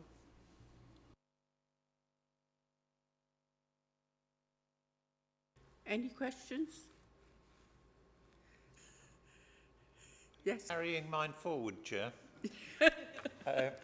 The question really is when the food leaves the takeaway food establishment and is then transported to individuals at their home, you said that some of the delivery companies choose or not choose their supplier based upon their rating. I'm just saying that the actual food delivery process itself can introduce risk. And should that or should that not be part of the process? Because you can have something that leaves a takeaway perfectly okay, but by the time it's actually got in a much used satchel that's never even been wiped out from one customer to the next, and you must see it all the time. If you go and sit in a takeaway shop, you'll see the delivery couriers coming in with a bag, gets dumped on the counter, gets taken round the back somewhere, comes back out almost instantly, full of the next person's delivery. I'm sorry, but I think that there are dangers inherent in home delivery services. Well, thank you for those comments. What we've got is we've got a mixture when it comes to deliveries. Obviously, for some food premises in Luton, they may deliver the food themselves and have their own delivery drivers, whereas others may choose a delivery platform which may also provide the driver as well. I do take on board your comments and observations and concerns around the bags and the containers that are used to transport the food. All of the delivery platforms will have procedures and processes in place with regards to the bags and cleaning. From a risk point of view, the food is obviously within a container, within its bag, and then it goes into the delivery bag. So actual risk of contamination of food is very low, if not negligible. But it's certainly something we look at when we do an inspection. You know, are they delivering the food themselves? How is it being delivered? Obviously, if it involves a vehicle or a bag, you know, we would look at that. And we do work with the likes of Just Eat to look at their processes and procedures as well. But it is an interesting point, and it, particularly with the allergen issue as well, I think that's perhaps more, if there is a risk, than a microbiological risk.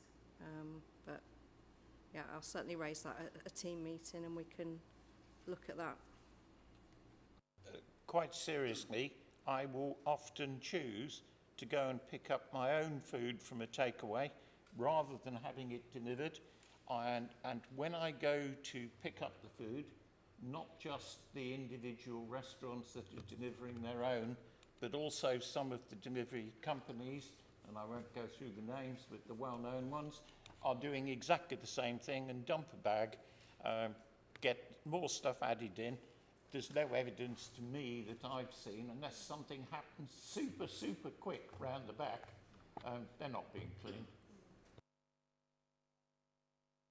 What we could do out of interest is we do take food samples, and we can actually take swabs.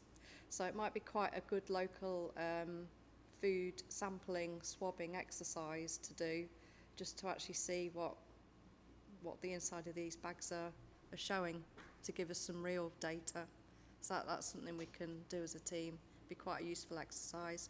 I know a while ago, a few years ago now, the supermarkets did a similar exercise when raw chicken was of concern with Salmonella and Campylobacter, and obviously as we switch more away from plastic bags to these reusable ones, you know, there was a study done on that. So similarly, we could repeat that for delivery bags and see what it shows.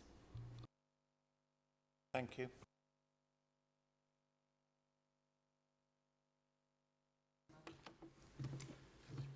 Thank you.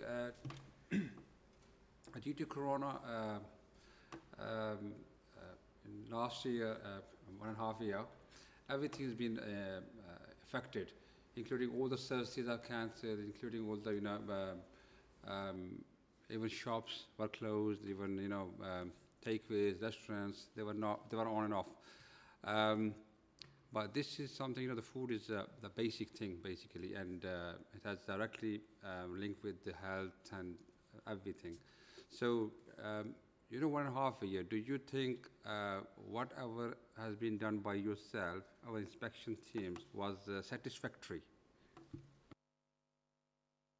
Yeah, I mean, obviously this past year has been phenomenal in terms of the pandemic and the impact it's had and the extra work it's brought onto the team. Luckily, as a council, you know, we've got the COVID marshals, which has been really good in terms of them being our eyes and ears and allowed us as a food safety team to carry on with the food inspection. Talking to colleagues in other authorities, you know, it's a very mixed picture, and the Food Standards Agency at a national level has recognised the impact that COVID has had on food teams, and they've come up with a recovery plan. But all throughout the pandemic at Luton, we've strived to carry on with our inspection programme, and we have, and we've done really well. We've got a contractor helping us with some lower risk premises just to keep us up on top of things, but we've been carrying on. Obviously, through the various cycles of lockdown, it has affected certain types of premises, so a lot of schools were closed at one point, so if they were due for inspection, we couldn't get into those. Obviously, the hospitality pub trade's been affected. You know, a lot have only very recently opened, but we've been, you know, very mindful of that. We've, you know, constantly got lists that we're constantly reviewing to see what's open and what we can get into, and you know, we're very fortunate here. It's looking very healthy, and I'm pretty confident, touch wood, any further lockdowns pending, that we, you know, will, by the end of March, you know, we should be in a really healthy position. Obviously, at the moment, we do have literally hundreds of newly registered food premises, and we're working through those. And what we find is sometimes when we're phoning them, it was an initial idea and they've decided not to go ahead and they've got a different job now. So we're looking through that and getting as many of those inspected as we can. But the food businesses themselves have done a lot of really good work over this last year, and a lot of them have thrived, and actually there's been a lot of new creativity pop up, which is really good to see. I think the reduced trading hours actually was a blessing, because some of these premises are working nearly 24 hours a day, and the strain that has on the kitchens and the amount of grease and, you know, is cleaning happening or not. I think because hours have shortened, it's given businesses time to do the repair jobs and do deeper cleaning. So actually there's been some benefits that have come out of this pandemic, and as I say, the platform delivery has driven up compliance, and people want to get that 5, want to know how to get that 5, so that's been good as well. Any other questions? Yes, Steve. Yeah, just going back to the food delivery services, I know you've mentioned how some of them opt not to, on their own back, not advertise or not take on the business of businesses that are struggling, shall we say, with their cleanliness output. Is there anything that can be done, or anything in the pipeline that locally that those businesses can be told not to as a harder rule, not to be allowed to take any business that has a 0 or 1, certainly. Well, the delivery platforms will obviously decide what their policy is, and it will come down to money at the end of the day. Locally, when we do inspections, it's all risk-based. So we often get questioned, why is Zero still operating? You know, surely it should be closed. But Zero is, you know, urgent improvement necessary, that type of thing. And it could be structure, it could be hygiene, it could be documented system. Obviously, if we see anything that's an imminent risk to health, we take the appropriate action, and that would mean closure. And until everything's rectified and we're satisfied, then they'll be able to reopen. Closure's not something to be taken lightly. We have to go to a magistrate's court, and it's fair on the business because the magistrate acts as an independent person to say that we were right to close that business. So, you know, closure can only be used in certain places, but the incentive there, because even if a business doesn't show its sticker on its door that we issue it with, even if it's a 0, 1 or 2 sticker, or even 3, it will be on a website. And I think now the scheme's been going for a few years, the public are more familiar with it, and obviously as more and more people use the online platforms, they'll start to take more of an interest in what rating people have. So there is an incentive there for businesses, you know, if they've not got that 5 or that 4, you know, to reapply for a hygiene revisit rating. And in any case, if it's a 0, 1 or 2, it'll only be a matter of weeks or months, a few months before we actually do our revisit. So, and then obviously hopefully they'll have improved. And we do, you know, first and foremost, we're there to educate and help businesses. We're not there just to prosecute and take action. You know, it's proportionate, and I think businesses, you know, want to do the best, and the majority do. I think what we do see is there's definite correlation between good standards and food business operators that are actively engaged on site, and I think we're seeing hopefully less of the type of takeaway where business owners are at arm's length. You know, they're leaving someone else to operate it. I think those days are hopefully going now, and businesses are more invested, you know, in what's happening on site. Any other questions?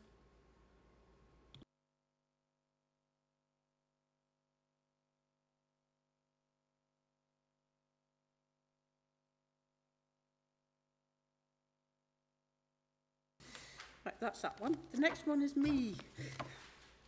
Item 15. It's the annual report that goes to full council. Any questions or any amendments on it? Yes, David. Yeah, no, I'm perfectly happy with the report and the recommendation, except I think you've got the wrong council date in there. 19th of June council is the official inauguration of the new mayor and deputy mayor. The next proper council meeting is the 13th of July.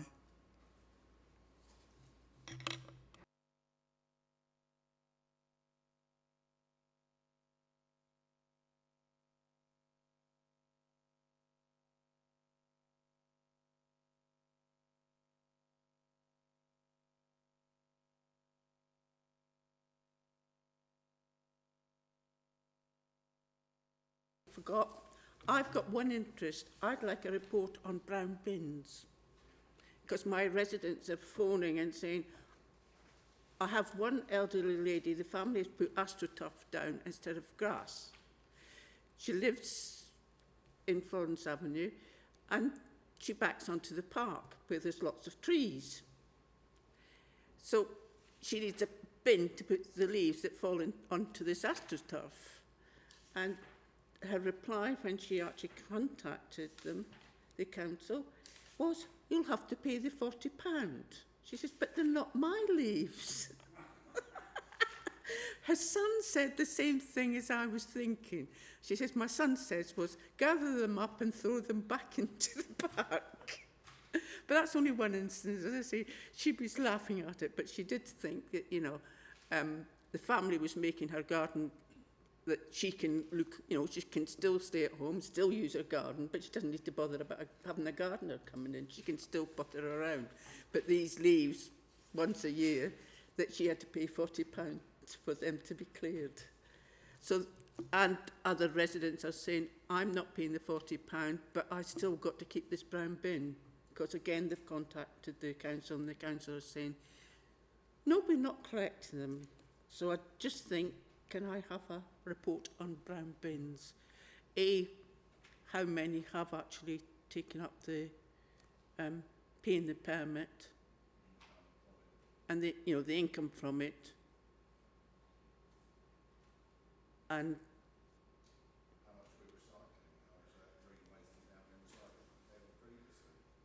yeah. The normal sort of report that we. But that's one thing that I think is they've had.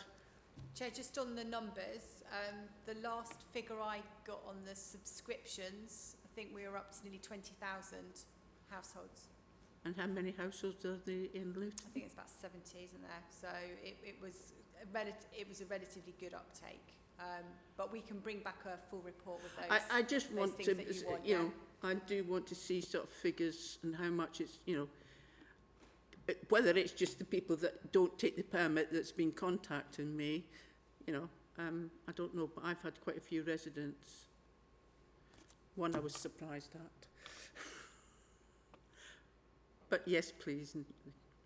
You've heard from Peter roughly where we want to go. If it is 20,000, that's more than double the original estimate at the time that the charge was introduced. Yeah, no, let's see it.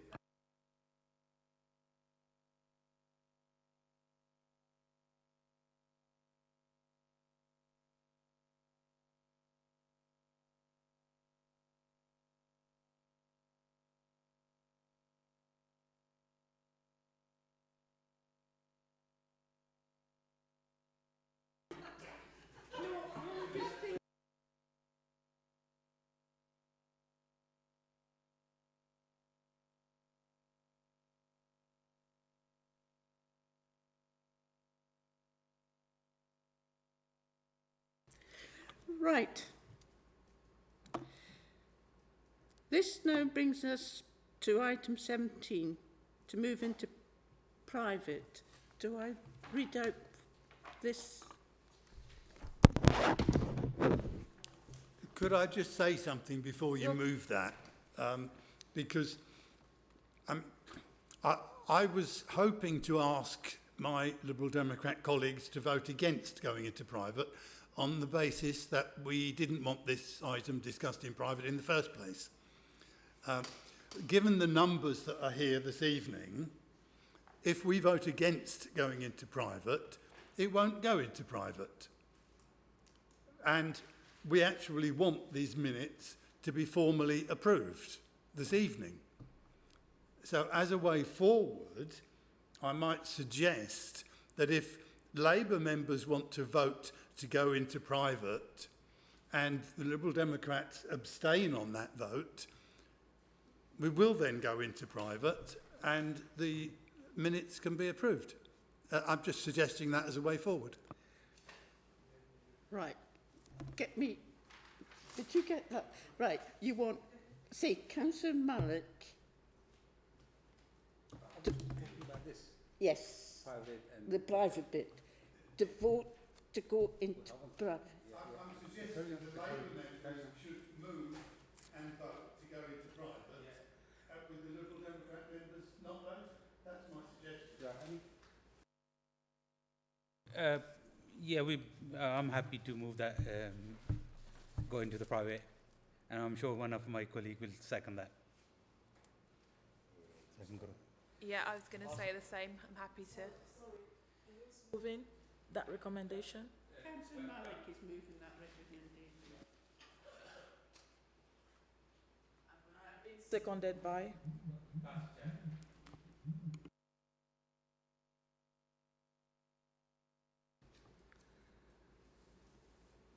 Right. Who are voting yes to go into private?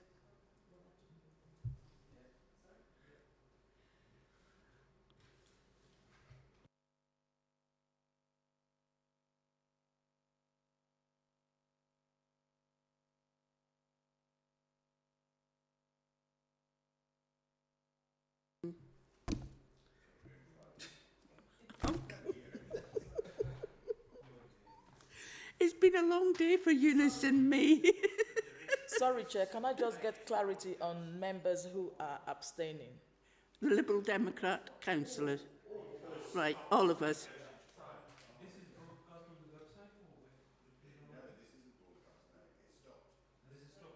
Yes, it's got to stop. Actually, No, not yet. We haven't moved. We're just voting to either move into private or not to move into private. So we're not stopping yet. yeah, but But we've stopped the public broadcast. We're not going to broadcast anymore, are we? well, what we've done now is we've got the vote yes, and how many was? Yes, and that was 1, 2,